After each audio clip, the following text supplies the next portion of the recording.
specific events and these specific goalkeepers? Any specific reason? Not so much specific reason for specific goalkeepers. For the events themselves, um, there's a decent amount of variety. And again, going back to clarity and your goalkeeper like defensive principles, I think that these are a good example of how the same principles apply to different situations. Okay. So what's this first scenario right here? Right. So this one is going to be again talking. I guess the main for all these principle that I would encourage people to look at is the position to protect principle and how it changes based on the situation. Right. So in this one, and it'll make sense when you see other clips as well. In this one, you've got a position to protect moment that she chooses initially to protect the goal in terms of dropping in just a little bit, and then she plays it more as like a 1v1 or a moment to apply pressure. And even though it's the same principle, the action changes. Um, and now she chooses to apply pressure because not in her mind, I don't know what she's thinking. But based on if you're using position to protect, right, now she's thinking, okay, well, the best way for me to save this, the best way to protect the goal of my position is to close and to apply pressure a little bit. So a wonderful save, but this is just one example of rather than creating time to react, she's applying a bit of pressure and closing the space.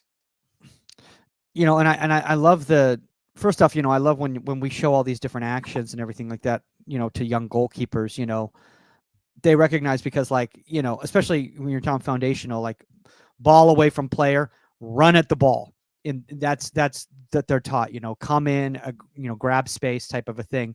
But based on the angle and based on the chase that's on this player right there, this goalkeeper, and I can't tell who it is specifically. Do you know who is that? Jane Campbell? Who's that? I'm not sure in this one.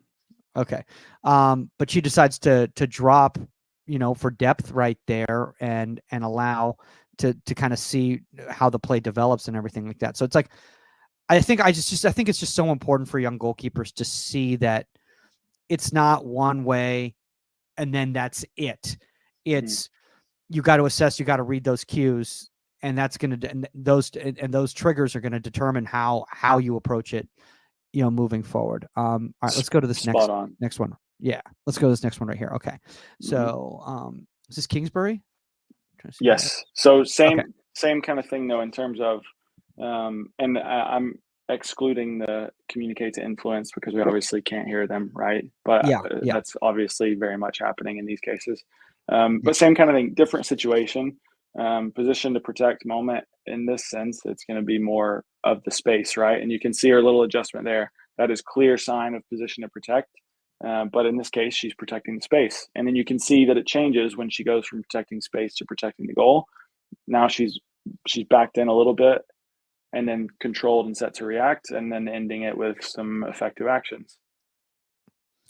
Yeah, and I love the fact is that all the way follow through. I mean, and by the way, for anybody who's watching these and everything is like, well, okay, why aren't you guys breaking down the technique? Well, that's not really what this is about, So I'm sure Ben could be more than happy to break down the technique of these actions of these goalkeepers and why they were successful. But that's for a different day.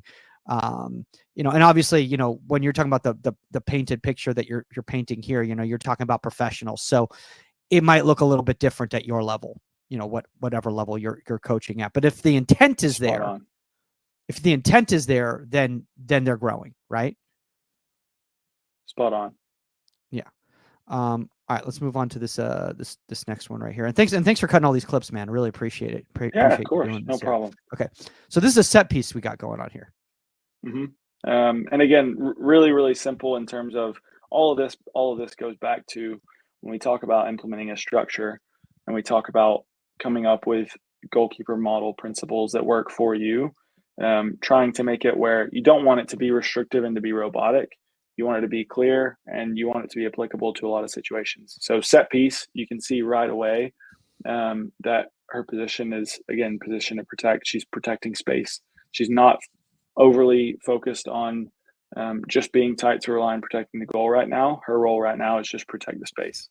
And it starts with that, and then you'll kind of see as it plays out. She goes from protecting space. She knows she's not able to impact it, so she drops back in again, drops back in to buy herself a little bit of time, and again, ending with she's controlled, set to react, and it allows her to have effective actions at the end. Is that French? Yes. Okay. Gotcha. I just want to go back right here to the moment. There you go. Boom. I love that. Sorry, that was just for me. I wanted to see, No, it's see that drop. I wanted to see that. I wanted to see the track. I wanted to see the track. Well. No, I wanted to see the track. I wanted to see the track because that's something that I'm working with a lot of young goalkeepers on. Is that track when they retreat? A lot of times it's like the treat. A lot of times the young goalkeepers, Ben, like retreat means like somebody else's job. I'm just here, as opposed to dropping to actually be effective in the moment. Yep. Okay. So, all right. So I think this is K. This is Jaelyn. Okay.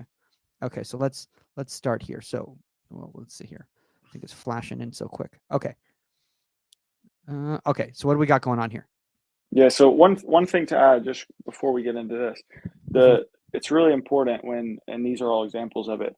If you do use, they don't have to be these principles, but if you come up with principles that you think work in a similar way, every day in training, if you want to talk about topic, these principles should be lived out, right? And regardless of the picture, whether there's traffic, whether there's not, wherever the assist is coming from, the principles stay the same. And those are the coaching points, at least for me, that I think, even though the principles stay the same, it allows you to have a lot of structure among a game that has a whole lot of variety. So again, in this moment, assist is coming from a different space that we haven't seen yet. She's in the half space in the 18. As the ball travels, like we spoke about a second ago, the ball gives us time. We use that time. So she uses the ball traveling to get into a position to protect the goal. And again, she bought herself a little bit of time. And then again, same moment, two different versions of position and protect. First one, she drops in, creates time to react. Second one, she realizes that obviously based on the cues in front of her, where the defender is, where the ball falls, where the attacker is, she realizes that it's a moment that she can apply some pressure and reduce time for the attacker and reduce space for a finish. She does it, and then again, ending with effective actions. I did this yesterday too. I'm just as good as Jaelyn Sheridan. Jaelyn, you heard that. I'm just as good as you. No, not even close. Not even close. It's funny, Ben, because we bring all of this stuff cerebrally, and then there's probably a lot of young goalkeepers out there who are watching this and go, "Oh, I do this. So it's not a conscious thing. Like you have to be thinking about this stuff." As you were talking about, learn to forget. You forget you learned it, and it just becomes instinctual. Yeah, and I think a lot of the stuff that I'm talking about as well is very much coach facing, right? This doesn't have to be you're saying position and protect to your goalkeepers every time they do anything. I think a lot of it helps really, really define the lens that you're looking at things through, and helps define the lens that you're using to plan your sessions and to plan long-term, like weeks at a time. Gotcha. Okay. Gotcha. No, that's good that you clarified that because, I was thinking, oh, this is all language that you give to the goalkeeper. But if it's more internal for your own, that's good to know. They can for sure be very familiar with the principles. And obviously it's going to give them some freedom in the structure. But I think more so than anything, the benefit of all of the structure is so that when you're planning your learning environment, which topic that you're hitting in which moment and what your desired outcomes are going to be. Got it. Okay. Got it. Okay. So we got another French action. It looks like right here. What is going on here? So, first off, this is developing play. Right here. It looks like it starts with. Does it start right about here? Right about here. Okay. So what's going on here? Yep. So a moment where she has been protecting space and still is to an extent. So again, when we talk about, like for me, when I see these clips, we talk about different situations that you can incorporate when you plan training. The ball being in this space is different even in the last half space that it was in the last clip in terms of what's required of her position, right? So I'm really big on whenever whenever we start an activity, if there's ever the ball in a space like this, wherever the starting position for the ball is going to require different things from our position, because again, the goal is to position to protect. So again, really simple, similar to what we've seen in other clips. Her start here, or her position here is starting in a place where if it's played behind, she can protect it a little bit. And then again, as soon as she sees that it's not played in behind, she's going to a moment where, all right, well, now I'm protecting the goal and I'm going to change my hips. And it's all very fluid. And I think that's why the realism is so important in things. And again, another effective action, but a different effective action as well. Again, just showing the variety, even though there's a lot of variety in the game, the principles can remain the same. Yeah, I mean, took all that traffic right there too. Great save. Great save right there. Still got to admire the final action too. Have to. Absolutely. I think you got one more clip that you. I don't know if Ben's got another clip though, because we got Jaelyn here, so we're gonna be starting up in a few. What's up? How are you doing? Good. Thanks for doing this. Hey, Thanks Jaelyn. for having me. How are you? Good to see you. You as well. I'm such a big fan of the show, and so when I got your text, I was kind of like a moment of wow, just come full circle. And so I've been YouTubing this for a long time, the podcast for a long time. I've gotten a lot of things from the podcast, so it's a little it's really cool. I'm geeking out a little bit to like be on it, so I try to tame it a little bit, but play cool. But this is super exciting, and just to be on this conversation, with you guys, I'm really excited. Well, I mean, as you know, with the show and stuff like that, just have fun with it. We can go off on tangents and don't wait for us to ask you a question or anything. Step in whenever you want. Sometimes the craziness with remote conference video calls is that there'll be this awkward space. So just feel free to step in and. Oh my gosh! And last week. Oh my God! Last week they were asking me questions and I couldn't hear anybody or anything. I was sitting here just with dead space. Don't ask me a question. All right, let's get this going here. Here we go.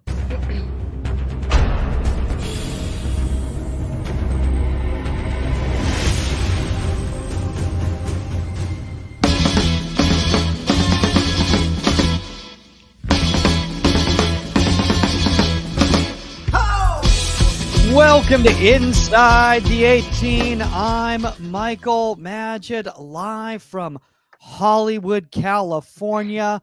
With me, hopefully got her sandbags ready for another. I was just going to say that. Another atmospheric river this weekend in Woodland Hills, California. Also known apparently as the Marianas Trench in the Pacific Ocean. I'm telling you, and I just threw some of my sandbags away, and I'm like, damn it.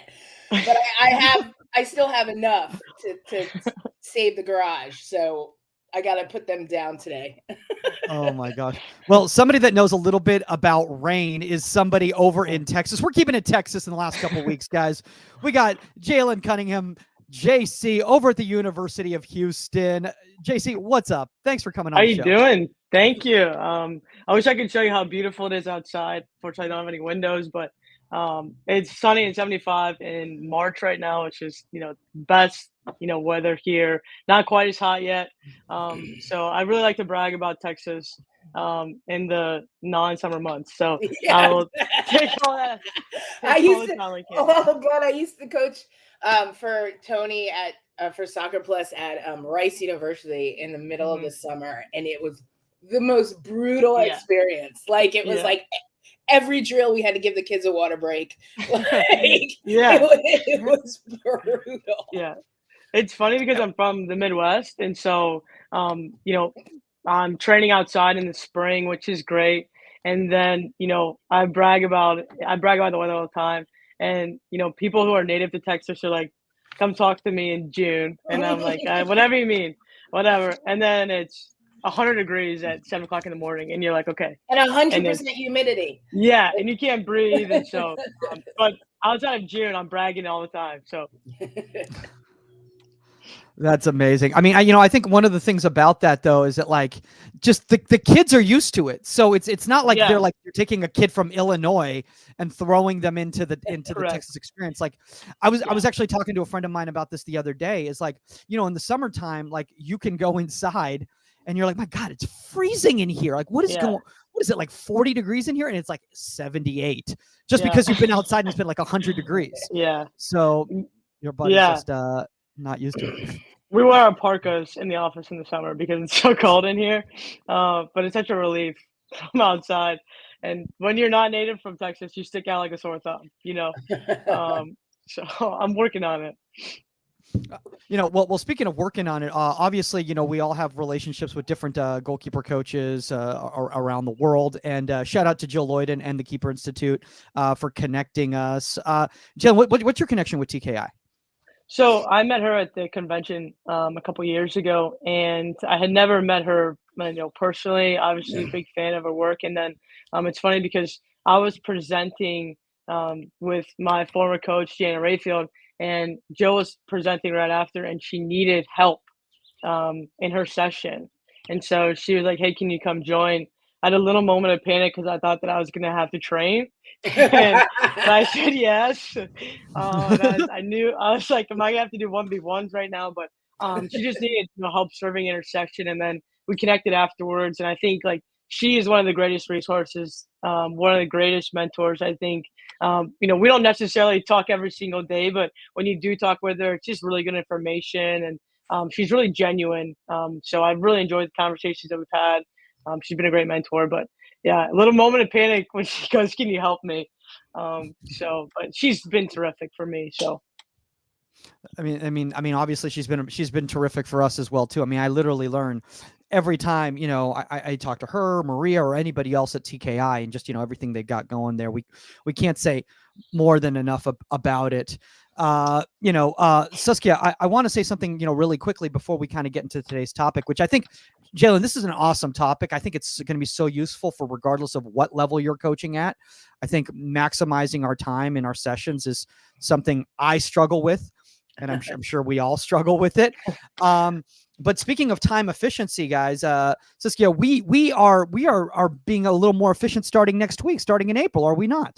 We are. So we are going to hear Inside the 18. You'll get a 10-minute nugget, if I'm correct, Mike, intro, and then we will be on the Union app. So make sure you have the Union app so you can watch, listen, get all your information. Get on it. And as Saskia had mentioned last week, the thing is that we're trying to incentivize you all to check it out, start engaging on there, sharing, working with the mentors. We got some really cool stuff planned. We might even have a live event this summer. So you really got to get on there, guys. Go to uniongk.com. If you want to find out more information, go to your Apple Store, your Google Play Store, and find the Union GK community. We have a 30-day free trial. There's literally no risk. And honestly, I know a lot of you guys get a lot of benefit out of this show. We want to keep doing this show. But I'll be completely honest with you. It takes up about 2/3 of my week to do this show. That's the type of effort we put into this show. As Jaelyn knows, she watches the show. It's not just slapped together.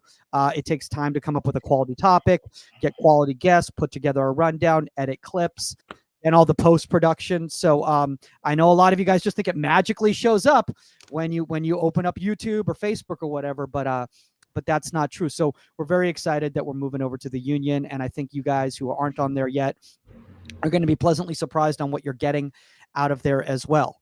All right, we're done with the ad read. Now let's move back. Let's move back to Jaelyn here. So Jaelyn, tell us a little bit about your role over at University of Houston before we kind of get into the topic. Yeah, so obviously working at the collegiate level, I'm the goalkeeper coach here at Houston, but I'm also responsible for doing set plays, working with the backs. At the college level, we wear quite a few hats. So, recruiting, also camp director, also liaison with the university, also local tech IT, in case anyone has any issues with Huddle. I'm the local member here, but yeah, we wear a lot of hats, but obviously the biggest and my favorite is goalkeeper coach. You know, you sound like me with the union and inside the 18. Like You get it. yeah. Oh, trust me. I get it. I just show up. Jaelyn, It's true. Jaelyn, I magically appear. She's just like our audience who's going to have to transfer over to the union. She just magically appears. I just magically appear. Saskia, do you have the app? I hope so. That's amazing. Stan Anderson, if you're listening right now, you finally have to open the app. You're gonna have to do that. No, but honestly, like I will be like literally on the air with you right now, and I'm also like writing at the same time. I'm like handling the Instagram. It's crazy. So you know about multitasking, and why is it so important for young goalkeeper coaches to learn how to multitask and take on different responsibilities at a university or at a club or at a pro team? Yeah, I think it's really important because it's not going anywhere. You know, I know that different legislation has passed. You know, now you're able to have more coaches on your staff, but you know, the reality is it's not going anywhere. Recruiting is not going anywhere. Camp is not going anywhere. You know, liaison with the university is not going anywhere. So this is part of the job, I think, and you know, and the most important thing is understanding that this is part of your role. So, like, if I just wanted to do goalkeeping, this is not the place to be because this is like such a small piece of what I do on a daily basis. So I think that you have to be able to be organized. You have to be able to communicate with the different pieces of the university. I just think it's not soccer here. It's such a bigger piece at the collegiate level. And so your understanding of that is really important to be successful here at this level. I think it's also the evolution of the position as well. Like, you know, gone are the days where the goalkeepers are off. Well, hopefully, slowly gone are the days where you're off in the corner and you're by yourself. And you're training the goalkeepers, and then you come back in. Like, you are now more involved in coaching the defense, doing set plays, you know, sometimes running sessions themselves, and then off the field, you're part of a team and you have to help run camps and you have to help be organized. The tech side, okay, I couldn't do that one, but I'll defer. Right? Like, but it's true. And it's the evolution of the position itself as well. Like, you are now, you know, we see goalkeeper now as you're legitimately that 11th person on the field, and you're involved in the field players. You're understanding how to start the attack, how to bypass lines, what you know, you're not just that little cone back there, which you never were, but it's not that anymore. Yeah. And I think too, like, you're part of the staff. And so I am a leg of our staff. And so I think that we're not efficient if, you know, a forward can only go to, you know, one of our assistants, or one of the backs. You know, you can't come to me because I'm the goalkeeper coach. I think that we really work on, you know, I'm an assistant. And so I think that part of that is, how are you interacting with our players? And if I'm only with the goalkeepers, then I'm not maximizing our staff. And so that's also a piece of it, is just your interaction on a daily basis. I used to love that at UCLA. I used to love when Mia Fischel would come over and like talk to me and look at things from the goalkeeper perspective, understanding how to be a more efficient forward, what the goalkeeper's looking at when she's coming at them and everything. It's all encompassing, and you have to be able to do that as a coach. Right. And I want to bring this up. Hope you're healing. Yeah, I hope you're healing. I hope you're healing well. Shout out to Mia. And then honestly, you know, for a lot of you out there, you know, I mean, obviously there's, Midge, Mia, there's a lot of, you know, young players that, you know, have really, really promising careers ahead of them. And we want them to be at their full strength to be able to represent this country and their pro clubs. Yeah. So it's not about rushing back. There's going to be plenty of time. Take your time. For sure. Everybody. No. Exactly. Jaelyn, before we kind of get into the topic, I do want to bring up the fact of, like, you know, as a young coach, you know, working and running camps and everything in the collegiate environment. I think personally that's extremely important, especially for a goalkeeper coach, because, you know, as we know, if we want to go off and start our own academies or start our own programs, to understand what it takes to set up a session and an academy and get a client base and all of that sort of stuff is really valuable, right? Yeah, absolutely. I think that what I love about camps is that it's all different ages, it's all different levels. And so, could be working with kindergartners, I could be working with ninth graders. So the different levels of the camps I think is really important. And so understanding that I can't just take a college session and go run that with kindergartners. Like it ain't gonna work, And so how are we, and so part of it is understanding what you're doing. So part of camp is like they want to have a good time, and so they don't want me sitting and talking, and they're not going to get anything out of setting up a super complex drill. And so I think that's a really big learning piece is based on the group that you have, what are you doing? What's the best thing to do? And some of it is, part of it is you got to entertain them, and so part of it is you got to play, you had to catch it. They love that game. So play it. You know what I mean? You want them to have a good experience. So you want them to enjoy the game. I think is depending on the level, what are you teaching them? But it's really just about knowing your audience and knowing what your role is on that day. It's really important. Yeah, I mean, I think you just brought up a really good point. Like Saskia, I mean, I remember like running camps. I mean, you have to take into consideration not just like the sessions themselves, but you have to take into consideration like, making sure that they're hydrated at the right times and making sure there's proper shade and making sure that kid doesn't like grab the tail of that squirrel, like those types of things. Stop licking other people. Stop biting. There's so many things that go into it, like. Yeah. Like off the field, not allowed, like bathrooms, like stuff like that. Like I took for UCLA, it was like a 3-hour video course on like how to deal with kids and how to handle like what you're allowed to do, what you're not allowed to do. Like, and you think I'm kidding about the bathrooms. Like they have to be escorted to the bathrooms, but you can't go in the bathroom if there's a problem. Like there's so many things. And it's also time management. It's huge. And so like getting the kids to the fields, checking them in, like getting them with their coaches, then bringing them back in, then making sure all the fields are set up and how you're flowing. It's a lot. It's not just like, hey, here's some balls, go run around. Like that lasts for like 2 seconds, Hey, like here's a bag of balls, go have fun. Like and then they kick them everywhere and they don't go get them.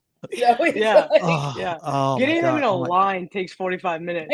Start right here. Don't start right here. Please start right here. And then if their best friend isn't in their group, the friend thing. Can I go? Vincent is on my soccer team and he's over there. He's our striker. I know. He's 12. You're in the 5th grade. But and then the parents come up to you. He wants to be with Vincent, and like it's just oh my gosh. I got the one, and I mean we will get to this topic at some point, guys. But this is just too much fun. Honestly, camps are so hilarious. And then when you see those camps that do like huge camps, like huge camps, like exact, and there's like they're like sending prayers. There's like 10,000 kids on the field. Like you're like, I don't even know what to do right now. Yeah. I had for one, 30 weeks. For 30, exactly. I had one parent say once, and then the kid was not at the level of the other of the other kids, and it's like, well, they're in the same carpool, so they need to be in the same group, so they can picked up at the exact same time. Meanwhile, that kid can't tie their shoes, and the other kids are like playing like on like MLS Next. So it's like it's so difficult. But so and so happens to be in the same carpool. Oh man, grabbing their It's really funny because like the what the parents expect out of some of the camps versus what's actually happening. Like I got some parents, like our summer camp is it's for like a few hours, and it's just a time for like them to have fun. It's like, come here, spend time, have some lunch, be with your friends. It's more like a social thing. Yeah, we're gonna do soccer things, but we're gonna play capture the flag. Stay camp. It's day camp. Yeah, you're not in school. The parents have to go to work. So 100%. And so like it's funny because like parents will email and be like, Jesse loves goalkeeping. Like I think you should work with him. And I'm like, Jesse was sitting on the bleachers, like throwing the cones in the air. And it would be like, Jesse loved this camp. And like he learned so much. Jesse was like licking the water jug for an hour. You know what I mean? Like, and then you have the ones that hang out with the trainer. That's my the trainer. The trainer's tent. Like, you always know they're the same kids at the trainer tent. Yeah. So I don't think Jesse wants to be a goalkeeper, by the way. I think Jesse wants to play with the cones. Jesse wants to be a trainer. He wants. He's helping fill the ice bucket. The kids just hang out under the tarp, Same kids. Because within the first drill, 5 minutes, same kids every drill. I swear on you, every day, every drill. You're like, where's little Pam? She's over at the training tent. We haven't even started yet today. She's already in the training tent. This is brilliant. This is brilliant. I feel like there are kids that honestly, I swear we'll get to this topic, guys, but I feel like there honestly are kids that just literally want to get taped. Like they just want to be taped. And they want to play with it. Well, first of all, they don't want to be there. They don't want to be there. So they're like, how do I get out of this situation? I'm stuck here for 5 hours. For 5 hours. Is it lunch? No, you just got dropped off, by the way. Your mom is still in the parking lot. All right, this is a great segue into the topic because now we're going to be talking about maximizing that goalkeeper session time here, which is something that you have to do at camps. That's for sure. You have to maximize that time so kids aren't just twiddling their thumbs. First off, Jay, before we kind of do that and show some of the content you've got, and thank you for sending all of this stuff. What in your words, what do you mean by maximizing that time? Yeah, so for me, it's about doing the best with the resources that you have. So the best meaning not the most, but how are we doing this at the highest level that we can and with the resources that you have. So for me, resources are time, bodies. So how many servers do I have? What's the space that I have? And so understanding within your environment, how can I maximize, how can I do the most and the best with what I have? And so for me, it's, maybe I have, and this is a spring session where I only have 2 goalkeepers here, but, we do have a manager. So how can I get him involved? Or I know that, I'm not going to have this amount of space when the team starts training. So how can I bring them out early to get more space? But you can't say, I can't do this because I don't have this, right? So you've got to figure out ways to do the best with what you have. See, I love what you just said right there, because Susk, I can't tell you how many times I've had young coaches go to me and go, I saw blah, blah, blah session, but I don't have 17 dummies to do this. So how do I get the most out of my goalkeepers, in this 45 minutes without these 17 dummies, and it's really all about understanding the why of why this goalkeeper coach first off was running this session. And second of all, what is it that your goalkeepers need and how can you maximize that for them during that time? No, absolutely. And I think again, you have to know, number one, ahead of time, like what you're walking into, and don't take a session that you've seen in a sense, say, okay, this is what I want to do today. And you get to the field and it's just not, you don't have the setup for it. You don't have, you're like, you set something up in your mind with 15 dummies and you're like, well, first of all, you don't have dummies. Second of all, you only have the 18 today, or you only have this much space today. So how are you going to maximize that space and tweak what you want to do and utilize? Fine, you don't have dummy, you have an extra goalkeeper, so now you have a live dummy, right, to give pressure or to and everything. So figure out your ways to take a session that you have conceptually in your head and make it work for the space, the gear, and everything else that you have. See, I love what you just said right there, Susk, because, JC, like, do you think that one of the reasons why so many, young goalkeeper coaches struggle with maximizing their time is because they're so rigid? They're like, I planned this session and there's supposed to be 17 cones here and 4 goalkeepers here and the ball's supposed to go here. And now my coach said so-and-so is late. And how do I do this with blah, blah, blah? Yeah, absolutely. I think as well as, hey, I watched this pro session and I want to run that in my environment. but by the way, you don't have the pro equipment, you don't have the pro setup, and so this is what you have to do. I'm not saying that, maybe the topics of the session are great, but Right.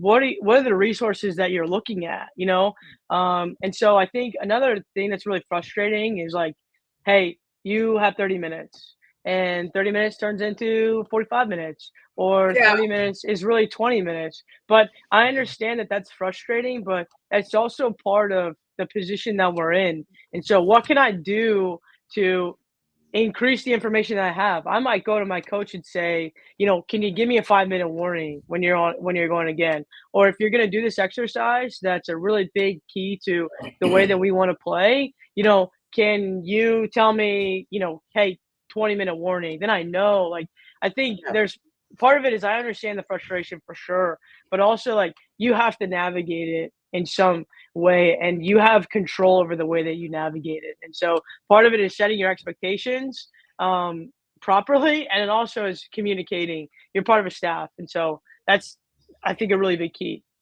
Yeah, and I think it's a great point because that happens so much where, okay, you go out with your staff, that, they're working on something and you've got 30 minutes, you've got 45 minutes. Well, their session might not be going as smoothly as they want it to go. And that 45 or that 30 minutes might turn into an hour. And so don't set up the session based on, I've got 30 minutes, this is what I'm doing in 30 minutes. Like, one, it might get cut short, but two, if it goes long, what are you doing next? Like, have your next steps in place that you might not get to, but if that happens, you're ready to do it as well. Oh my gosh, that's such a great point right there, JC. I can't tell you how many times as a young coach, I like all of a sudden I'm like, all right, that's it. I'm that's done. all they wrote. I'm done. Your team. And the coach is like, hey, we're not another 35 minutes. I've totally done that. I've totally done that in club where like you have several teams doing different things and you have their goalkeepers, and then you're supposed to send the goalkeepers, and I've sent the goalkeepers off and I'm picking up cones and here come the goalkeepers. And they're like, Coach Kelly said that they're not ready for us. Yeah. One of my favorites is like, you have no idea sometimes like where their section is at. And so, I may look over sometimes and like they're talking, like you're having a conversation. Oh yeah. So I definitely have a lot more time because like this is stopped and you're having a moment, or like, maybe, in the office, it's like, this is only going to go for 2 rounds and then we're going to move on. But then you look over and, it's like a full teaching moment and you look over again and they're still having that moment. So like, right then and there, like, hey, this is the situation. So I think that is really challenging, especially when you're young, to say, okay, this is the deal. And I think part of it is like the way you process it. A lot of times you get frustrated, and it's fair, but like you have to navigate it in order to get the best. Yeah, I mean, and like how like you have those moments where you've set and look up and can you see me? Yep, we can see you. Okay. Yep, you're back. Yeah. So you send your keepers to the session, you look up and they're just standing there. They're not incorporated. So what do you do then? Like I go over and I pull them back, and I'll be like, okay, you guys said you needed the keepers. Obviously you don't right now. Like, I'm not just gonna let these guys stand here. Let's come back over and like keep going with what we were doing. So you have to be adaptable. But you have to set your sessions up so that you're prepared for anything. Absolutely. So let's go through some of these pictures right here, JC, that you sent here. And obviously, a lot of these, not everybody's got access to all this different equipment. Obviously the collegiate level, it's very different than at a youth club or whatever. But how did you maximize? And first off, break down what's the why behind these sessions first off, before we kind of get into it. Yeah, so one of the things that we have to work on with our group and is how we are approaching defending the space and the angle that we take. So once an attacker has broken that line, how are we approaching the ball? And one of the challenges we have is that we're not on the right angle. And so one of the things that we've got to work is getting our shape, right? And then being able to close down the right amount of space. And so here, one of the things that I really enjoy is bringing our manager to add an extra layer. So instead of him just starting on the cone and then dribbling at her, we're able to have a pass. So now for her, one of the things she has to react to is the movement. So I'm taking her away. She's got to come back, and then she's got to go out and get to the angle. So a little bit more dynamic here, right? And I'm really trying to push her with that. And then what you'll see is our other goalkeeper really has to work on coming from the middle. So she's, instead of getting the pass to go to the wide area, she's going to come to the middle. So I'm going to change it up. So they're still doing the same exercise, but just in a different way. So that for me is about maximizing their individual development with the time that I have with them. So they don't need to do the same thing. So if she's getting a volley, if she needs to work on something else, she can get a different service within it. And so for me, that's really important, is the individual development within the session. And so how are we communicating with them beforehand so that they know these are the areas that we're focusing on? And these are the takeaways. So there's some pieces in here where I would like for you to go with the right foot, approaching in a different way. But for me right now, the most important thing is the path. And so that's what I'm focusing on. And then when they do make a good save, rewarding that. But that's the focus of this intro exercise. You see, and I love that. I know it's like usually Mike's line, so sorry. No. See, you know, Suska's impressed when she steps in. Well, no, yeah. If I'm quiet over here, I'm like, no, just kidding. No, but I love the point that even though the drill setup's the same, the process for each keeper is different. And so your one keeper needs to work on one thing and a certain angle, the other keeper, so you can tweak it within the same setup and the same drill and maximize what you need to work on for each keeper. You don't have to change the entire drill, the entire setup around for each specific. You can change it within the flow of that setup and that drill to say, okay, she needs to work more on dropping deep, coming forward up the middle. She needs to work on her angles when the pass is on. And so you've tweaked it a little bit in the same setup. And so that's maximizing, in my opinion, the space you have to work in, and you're getting two drills out of one setup. Yeah. And I think honestly, Jaelyn, that's something that a lot of young coaches, including myself, I even still to this day still struggle with, is that, I'll plan my sessions a lot of the times like around one specific goalkeeper, and completely forgetting about the fact that I have these other goalkeepers there. Or you'll plan your session around one action. Like, so you're like, okay, we are working on the pass here and the angle on the passing coming forward, when your other keeper might kind of have a good handle on that, although yes, practice it. But okay, how do I tweak this so that she's actually working on what she needs to work on as well? Yeah.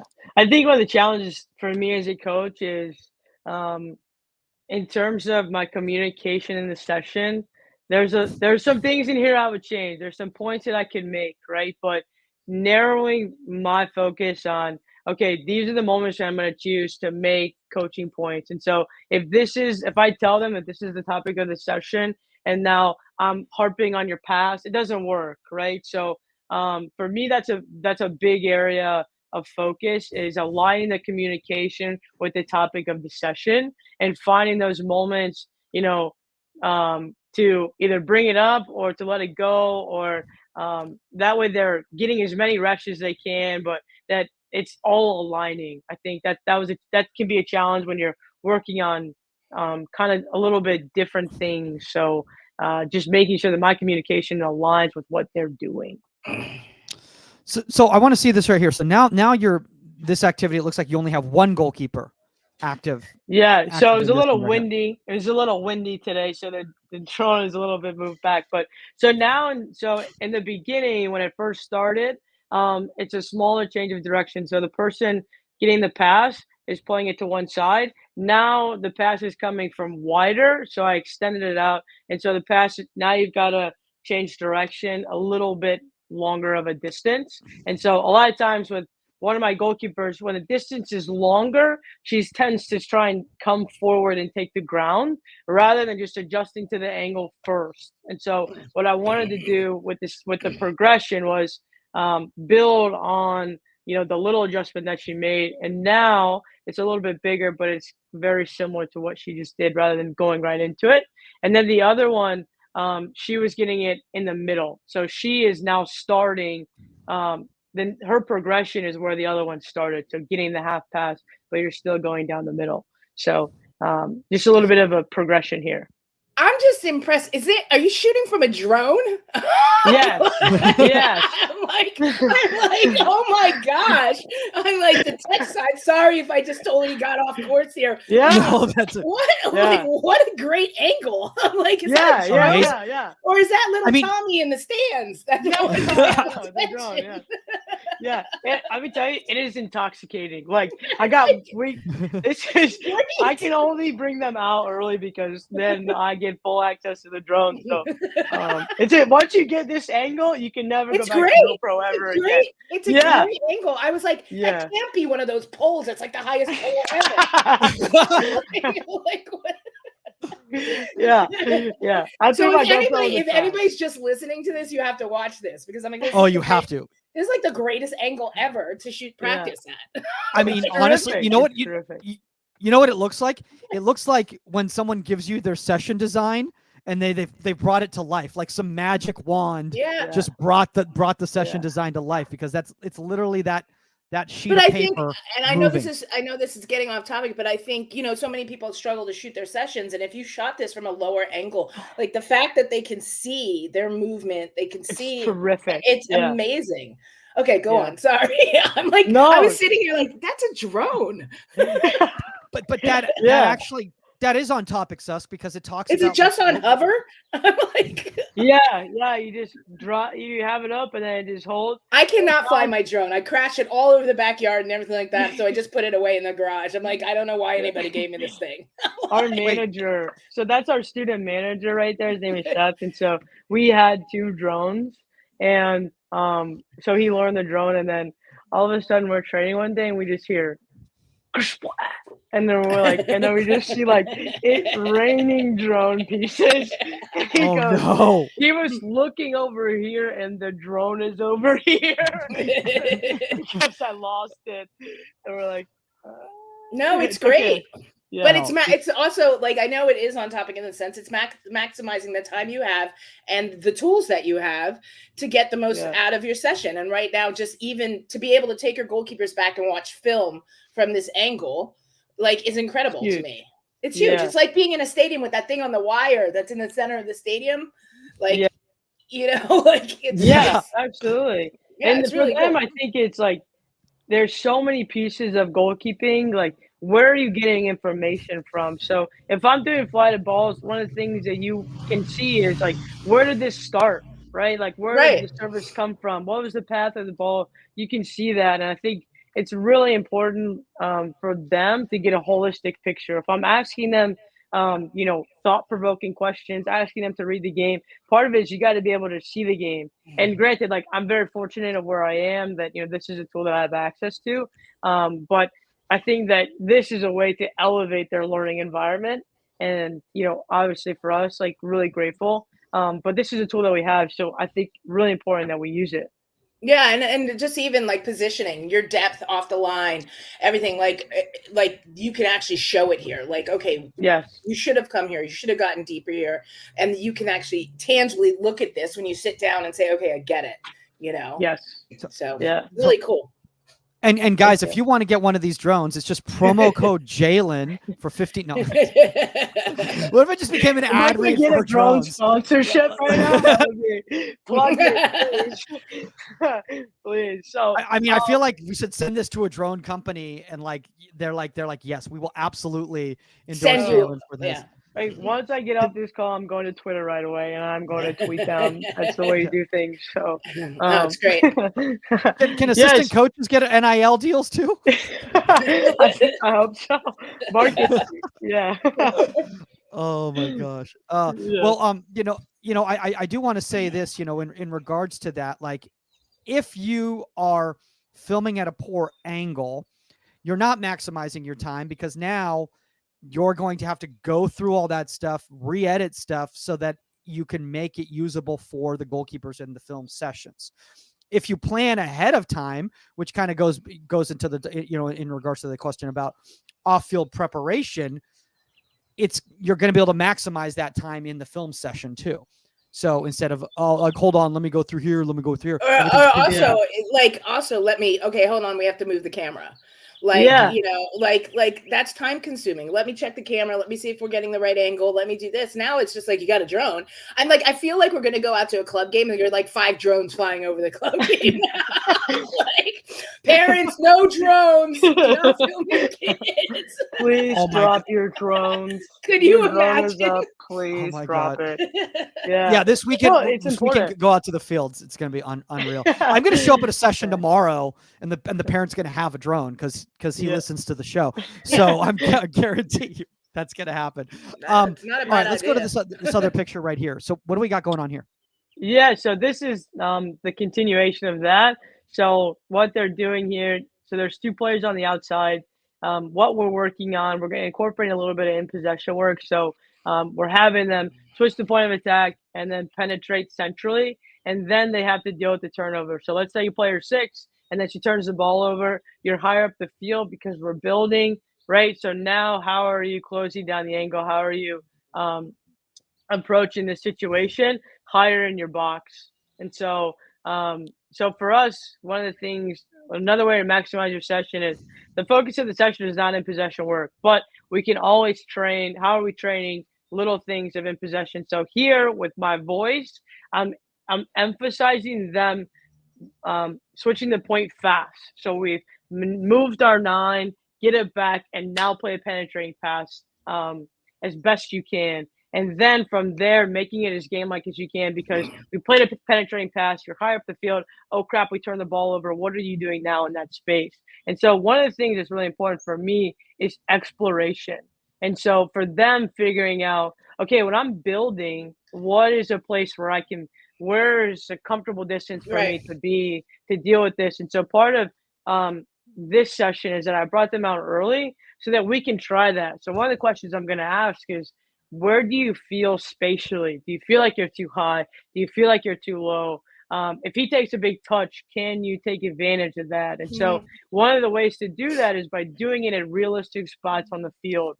So I brought them out so that we can work at the top of the box. We can work a realistic pass to your 6. And so that's for me, that's a way to maximize this is a realistic session for them in a realistic space. And so once again, I brought out some of our scout guys, which we're really fortunate to have. And then these guys are actually pretty fast. So mimicking Trinity Byers, so you have realistic components of the session. And then it's also allowing me time to teach. So if we need to talk about this, we can. I'm not rushed with, they're transitioning and we got to go. So this is incorporating a lot of different things, but it's still a continuation of what we just worked on. And so how is it translating for them? And so that's something that I really enjoy about bringing them out early is sessions like these. By the way, Susk, you're like on a lovely spring day. I hear the birds chirping. You do. I have the window. Or you put the drone out there and they're like hanging out. I have the window open and in the office, so I'm like, oh, it's so nice out before the monsoon hits. It's the quiet before the storm. I love this session. I absolutely love this, and I love the angle. Back to the drone. But because this is so what goalkeepers have to deal on any level. We saw it so much this past weekend in the NWSL. Goalkeepers, with that build out pass, getting stripped, being too far off their line. There were a couple chips that could have happened that didn't happen. I'm like, shoot, But the importance here is what you said: is where are you comfortable? If this ball is turned over and you're mimicking like a real game situation, are you in no man's land? Are you comfortable to get depth and then come forward? Are you still reading the game? So much goes into this, and it seems so simple when you look at the drill. You're like, oh, it's pass, then a through ball, and but the thought process that goes in on this is so in depth in a sense as a goalkeeper, God, I'm too far off my line. They didn't take a long touch and I came forward and I'm in no man's land. And now the ball's tight on their foot and they can chip me. Or I am too high from the get-go. I didn't get depth. on the turnover, or I did and I did it great. Like, you know, Yeah. so there's just so much that goes into it, and it seems so simplistic. But again, to be able to come out early and utilize this space on the field, because that's important. That's what we're talking about. Like, Yeah. how are you planning your session that you can say, hey, you know what, we got to come out early because this is something we need to work on, and we're not going to get it done if we're out there with the team out there. Yeah, absolutely. And getting them into a place where like I'm asking them questions that I want genuine answers to. Yeah. And so did you so the part of the way that this exercise will progress is that now I can play it either centrally or I can play it wide. So you're mimicking their 7s and their 11s getting on the back line, and then their 9 is also an option. So now you've got to decide: am I coming to the wide player? Am I dealing with central? Am I dealing with central player? But one of the things that I really loved about this is that, I don't know if you noticed this, but she had him cut off one of the 6 options. And so for me, that's their way of elevating the session. And then from there, like, you can also ask questions of, you know, for them, like, how did you see him, right? When you turn the ball over, did you see this? What parts of this did you feel like you got exposed in? What are places where you feel really comfortable in? And so part of it is like them also taking ownership of their session. And so was him cutting off a 6 too much, right? So now you're processing a lot of things at what time, or like, these are conversations that we're having. And so that for me is another really big piece about bringing them early. Like, if I'm rushed with 25 minutes, like, maybe I can't ask them questions. And then the next session, we're not building on this. So if we talk about something, and this is a key thing that is being brought up by them, I know that the next time we go out, this is what I'm going to start with.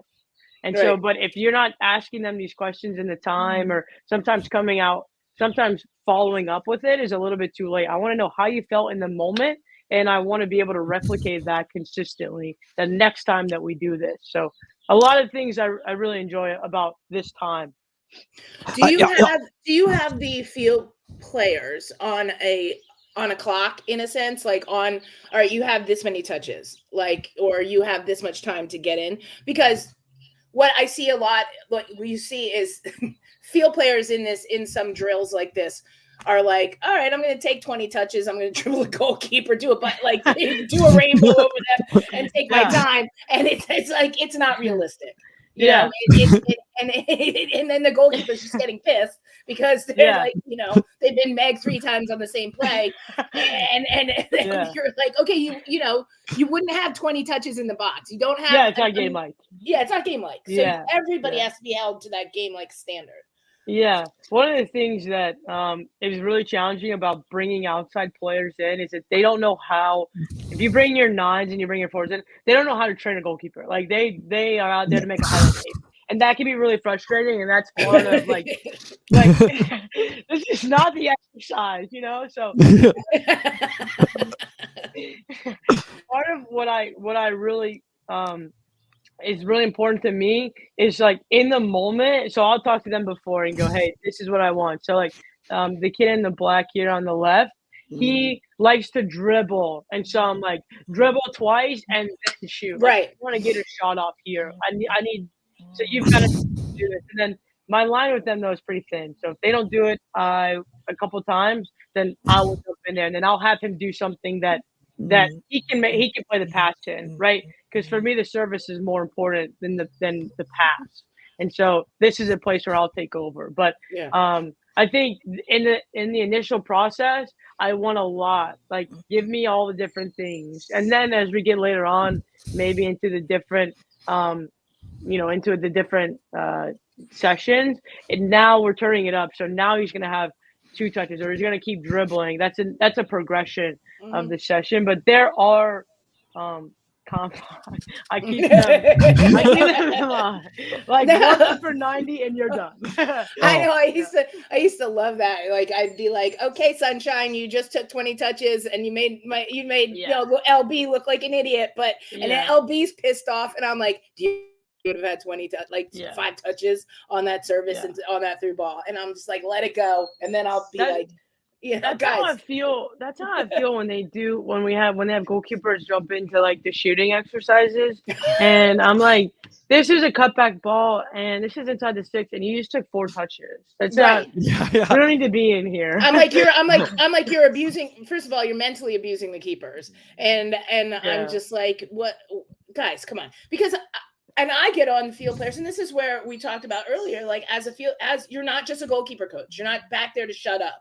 You know, you and focus on your goalkeepers. You have every power to step up and say, all right, everybody stop. You know, like you're not getting anything out of that because you're, as a field player, this isn't realistic for you either. Right. Minimal touches. You only have a couple seconds to make the decision because you wouldn't get 4 touches in a game. Right. So. You know, I think in regards to like, I just want to talk about like maximizing like warm-ups, right? Because like, obviously, you know, JC, a lot of people out there, you know, especially parents who are listening, you know, or young players that are listening right now, you know, they go into environments where there's not a goalkeeper coach available. You know, they're at 8 a.m. tournament, you know, in the middle of June type of thing. And someone goes, hey, Rachel, can you warm up Molly? And you turn around, no guy, they're just standing there, they're just tossing the ball back and forth. They're kind of maximizing this time at all. Yeah, but they're chasing the ball more. I cannot go early to ECNL games because I'm like looking away. Yeah, the throws are so bad.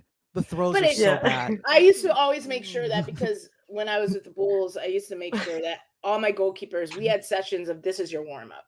Because I can't, you as you know, especially if you're in the club environment, you might be the director of goalkeeping. You can't go to everybody's game and warm everybody up. Yeah. So my goalkeepers would always know, you know, this is your warm up. And so when you get there, you know, Ainsley, who Mike, you're going to be working with, you like they knew I'm like, everybody, here's your cones. Like, you know, because you only have a little bit of space, you know, probably there's a team over here, a team over here. Find this little space.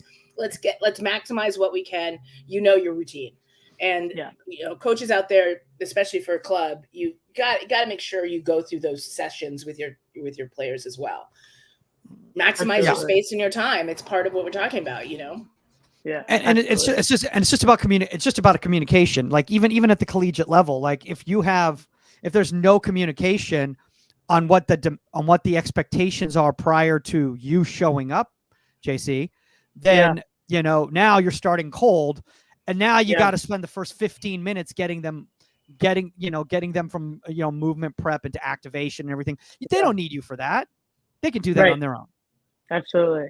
Yeah, I think depending on what the session is as well. That's true. Yeah, that could be part of the, you know, I can take control of that. They, at this point, working with me, both of these guys have been with me for a little while, so they know the expectation. I think part of a really important aspect is like, if I say that, you know, training is starting at 9, like, you cannot roll up here at 8:58 and then like not have your cleats on. So I think and the beauty of where we are, so at the college level, you know, you are here for the amount of time that you're here, you have the resources that you have, like you're going into the training room before you come out to practice, you have activation with our strength and conditioning coach before. So that's part of the things that I really enjoy, but also like that takes something off my plate. And so working and then communicating with the others, so working with our strength coach and saying, hey, this is a warm-up that they need to have, it's something that's important, but it's all about communication for sure. Yeah, that was a big thing. Like, you can't send your goalkeepers to your strength and conditioning coach and let them do and not have that communication where they're doing everything in the gym or everything that the field players are doing. Like, you need to have that conversation like this, you know, I need them to do more goalkeeper specific stuff, as you know, and, you know, incorporate that into their training. And I love that time as well, where like I would come out, I want them to do their activation and some of their warm up with the team. Number one, because you're with your teammates. So you're not isolated. Oh, the goalkeeper's over here doing that. And if, you know, if the session like warrants it and I have the time, like, no, be with your teammates, go through the activation with them and then come to me. And then we'll progress from there. And sometimes that you don't have the time to do that. And you have to kind of work in their warm up with your session because you only have 30 minutes. But yeah, I love those times too, but you have to communicate like 100%.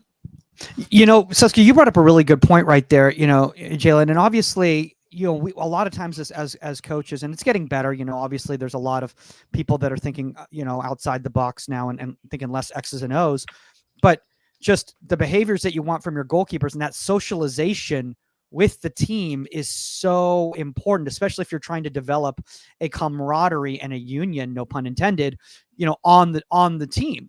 If they're, especially at the youth level, if they don't feel like they're part of that team, they're never going to be in sync with those players. Mm-hmm.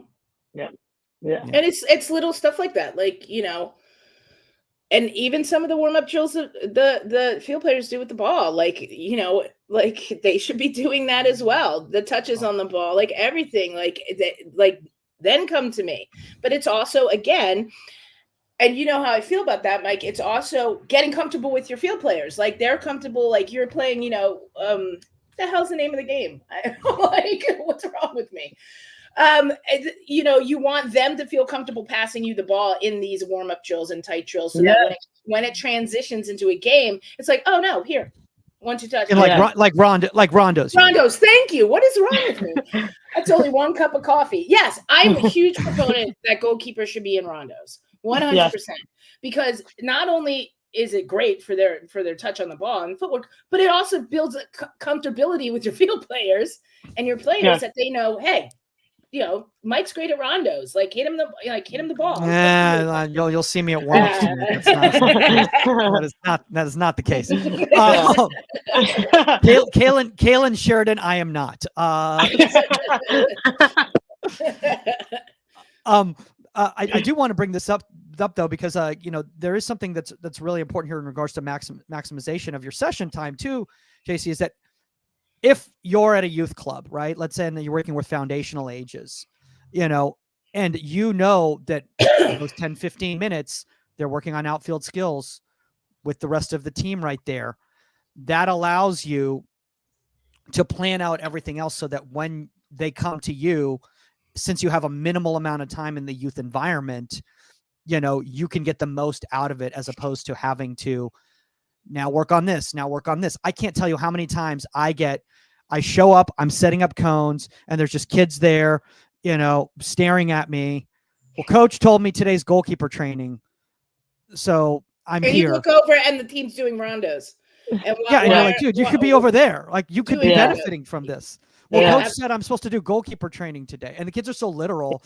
It's like, now you have to talk to the coach and be like, hey man, don't send them until they've gotten benefit from this session with you too. And I go back to this one. Oh, coach coming over. I'll go back to this one forever because,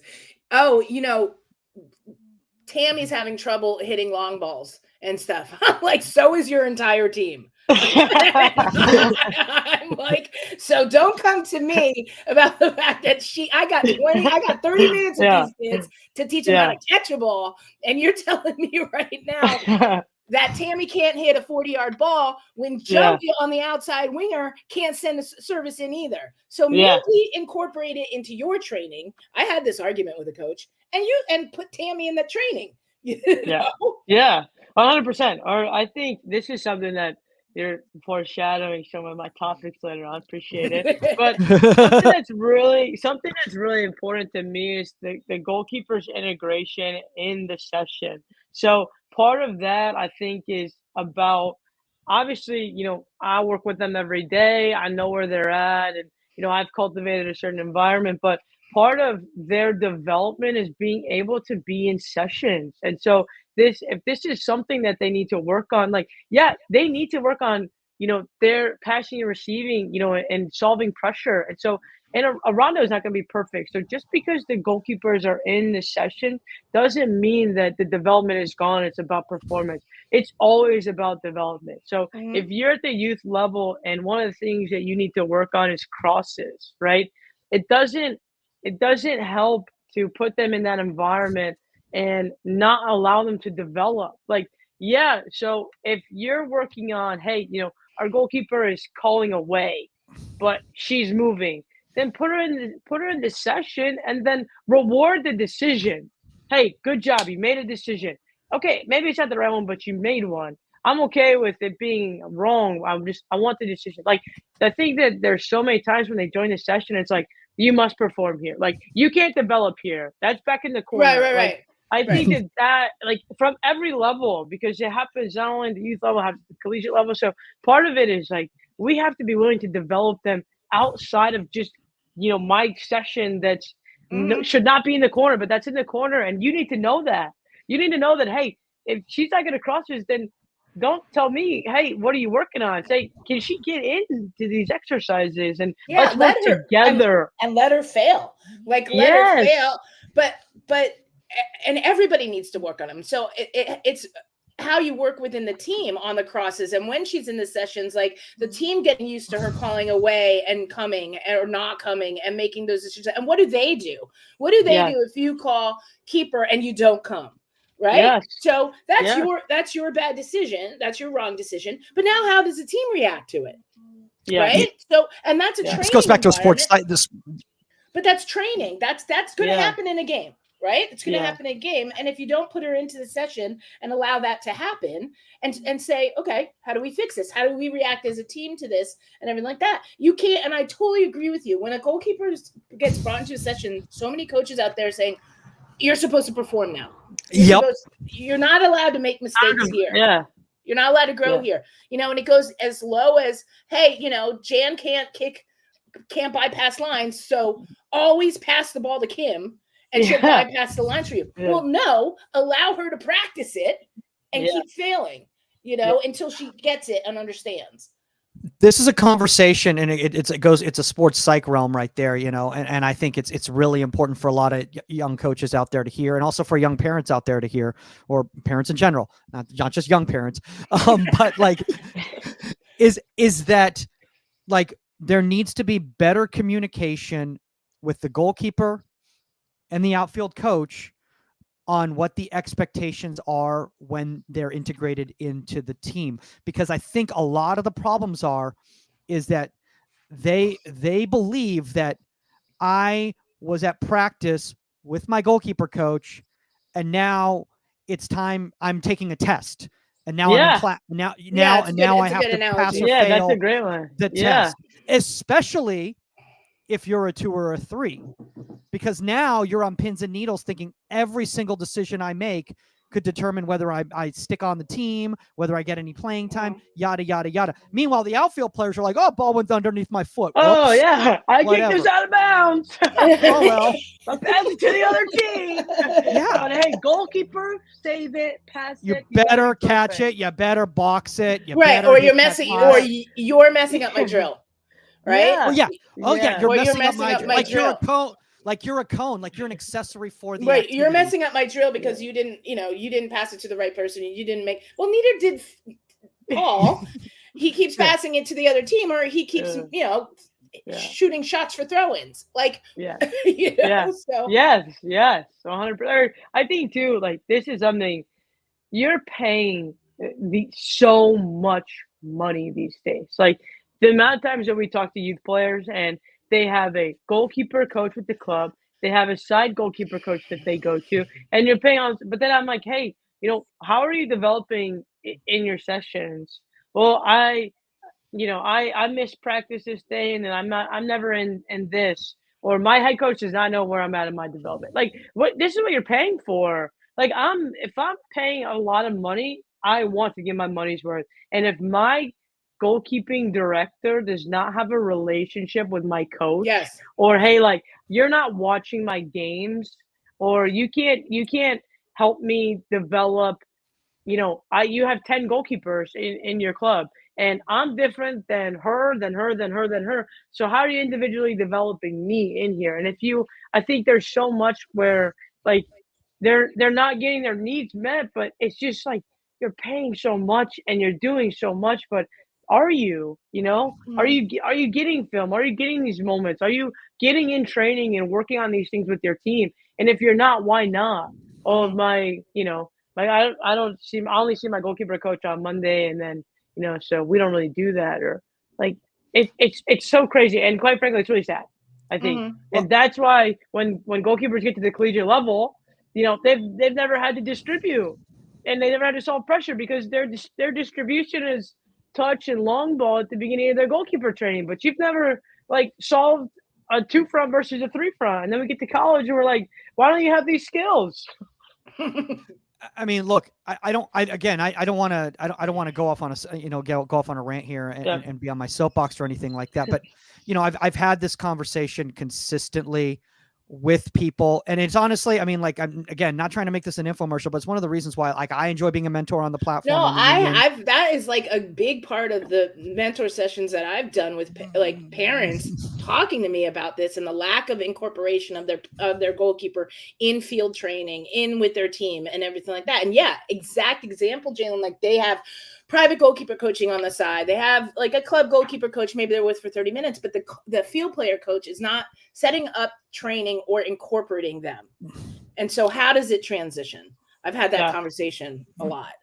But also, like, I've been doing a lot of mentor sessions with people lately on the platform where I've been basically sharing with them what it really takes to play in college, because I can't tell you how many people, Jaelyn, come to me and they just want the same of what they're getting at their club.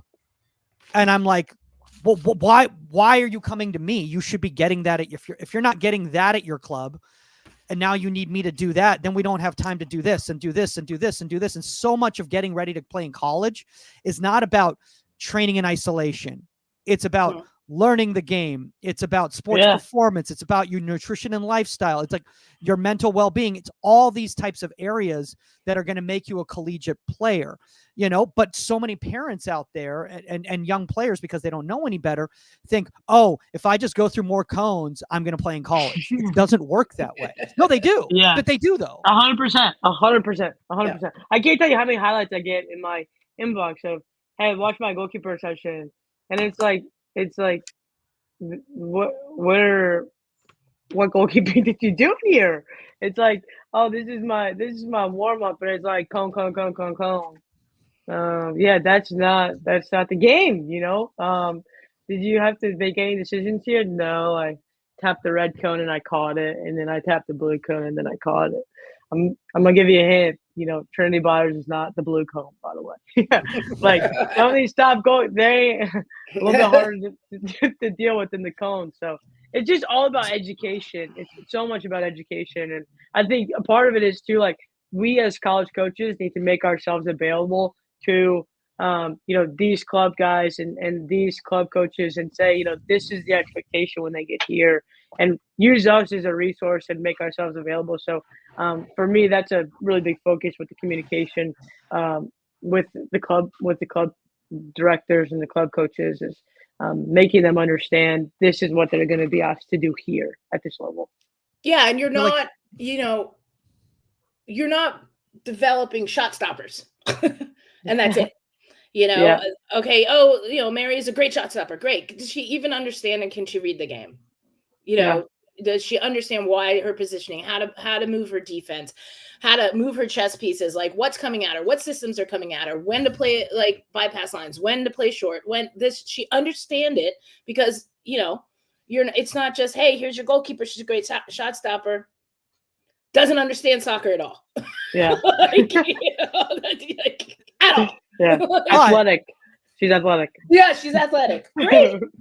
But speaking of understanding soccer, when you go through Jaelyn's sessions and you've maximized your time, the final picture is this. So walk us through. And first off, why did you share this final picture based on the activities that you were showing us earlier?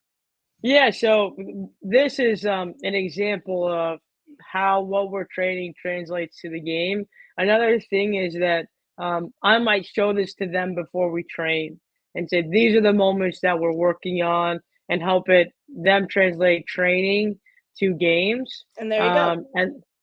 And so this is a time where we can talk about the game, but also for us, like, you need to, like we were saying, when you develop them, you need to give them the game and put them in the game as much as you can. Mm-hmm. And so for me, this is how that translates for us. This is the game for us. This, based on the way that we play, we unfortunately tend to turn the ball over in central areas. And so for us, what we're going to have to deal with is how do we solve that?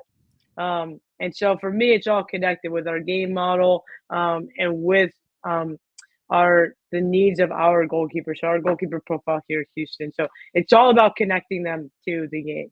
And the why. Like, this is the why. Yeah. That's why we do that. You mean, Jaelyn, you're not going to sit here and show me somebody going chop sidestepping like that, going over and under a hurdle and then making the save? Like, that's not a highlight from the game. This is why you went. Look, there's a time and a place to do footwork. There's a time for everything. I want any parents out there. I used to love that though. No, I'm going to give you an example. Remember when like goalkeepers would shuffle step, right? So they side shuffle, right?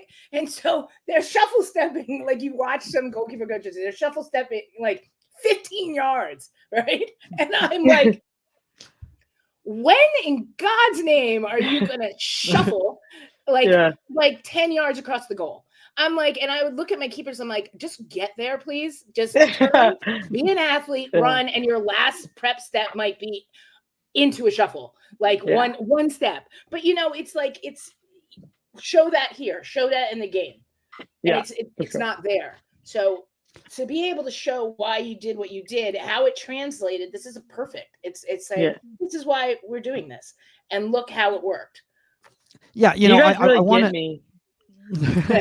I feel like Jaelyn's just pitching herself to be a mentor on the platform. Yeah, I feel there you go. Very rarely, like, she's like, I'm not going to fill out that one sheet. I'm just going to come on the show instead. Do you talk goalkeeping with goalkeepers? With people in your space that get it. And so I'm just like, I could be here all day. I love that. I'm playing it cool. No. Honestly, Jaelyn, it humbles us. We're humbled and honored, honestly, when we have that. And, shout out to people like Tim Dittmer, head of goalkeeping for FA, who we just put a comment in, Daniel Ball. I mean, these are unbelievable, minds in the goalkeeping space. And, the fact that they're watching this and I miss Dan. Yeah. we all miss Dan. Hope you're doing well, dude. Hi, Tim. but it means a lot to us, because again, we don't have all the answers, and they'll all say they don't have the answers. We all have to learn from each other, and we're always consistently growing. Well, I guarantee you that Dan and Tim are out buying a drone right now.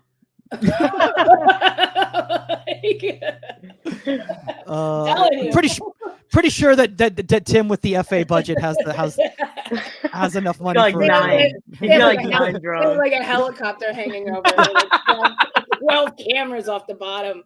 He's like Taylor Swift. We have the England FA Gulfstream that we take to matches to record people. Well, JC, this has been incredible. Honestly, Absolutely. This has been really cool. As we start kind of wrapping up, do you have any advice for coaches who are constantly running out of time or running short on their sessions?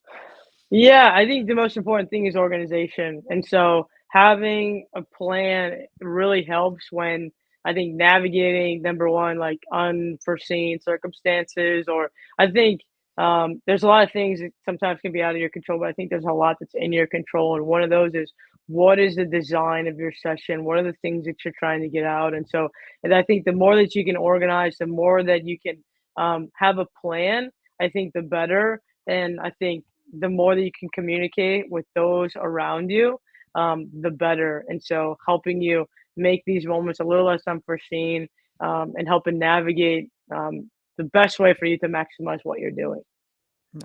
Sis, anything you want to add? No. You're like, I'm nope. good.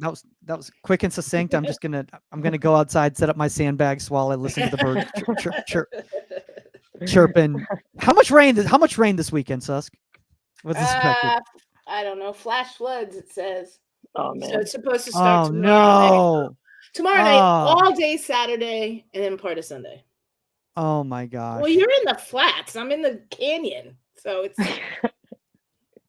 Yeah, that's very true. Yeah, I'm not complaining. I love my house. I'm just saying. And you have that amazing deli by your house too. Yes. That's like one of the best sandwiches I've had in a long time. Yeah. So, like seriously, like one of the best sandwiches. I ran into Madison Hammond at the deli, and and I had just run out of the house, and I had this is a good story, really quick, because all the girls from Angel City like live around here because they train in Thousand Oaks, and I had and Simone Charlie, and I had a Bay FC hat on when I got out of the car. Oh God! And Madison and I were like, "What?" And I'm like, it was in the car. I was like, I just grabbed it. It was a gift from Brandy. And I was just like, I'm like, oh my God, of all the people to run into at the deli, 2 of our players, and I'm like a Bay FC hat on. And I was just like, oh my God. So I'm very cognizant now what I walk around that neighborhood in. That's hilarious. Well, Jaelyn's going to hide all those A&M and Texas Longhorn hats that she's got, lying around. Hey, big game for the men's basketball team tomorrow. That's right. Yeah, go Cougs. Sweet 16. Oh yeah, exciting times. Against Duke. That's going to be fun. Well, obviously, Jaelyn, obviously you're a member of the union now, and we're very excited to have you. That's going to be fun. I'm really, really hoping to learn a lot from you. If people want to reach out to you directly, what's your handle on there? Yeah, so it's my first name, Jaelyn, and then C2. All one word. All one word. And obviously, guys, if you want to reach out to us, it is at Goalkeeper Podcast on the Union, or contact at InsideThe18Media.com if you have a guest suggestion or a topic suggestion. Shout out to the wonderful Jill Lloyden for suggesting Jaelyn Cunningham coming on the show. This has been absolutely phenomenal. If you want to reach out to Saskia, obviously you can reach out to her at Saskia. And again, guys, if you want to keep watching the show, keep listening to the show, you got to subscribe to the Union, 30-day free trial, uniongk.com for more information, or go to the Union GK community on Apple or Google Play stores.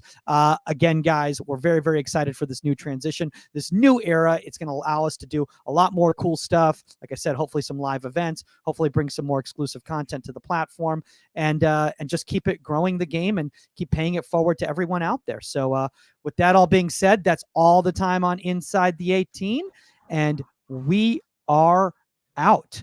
Later, guys. Bye.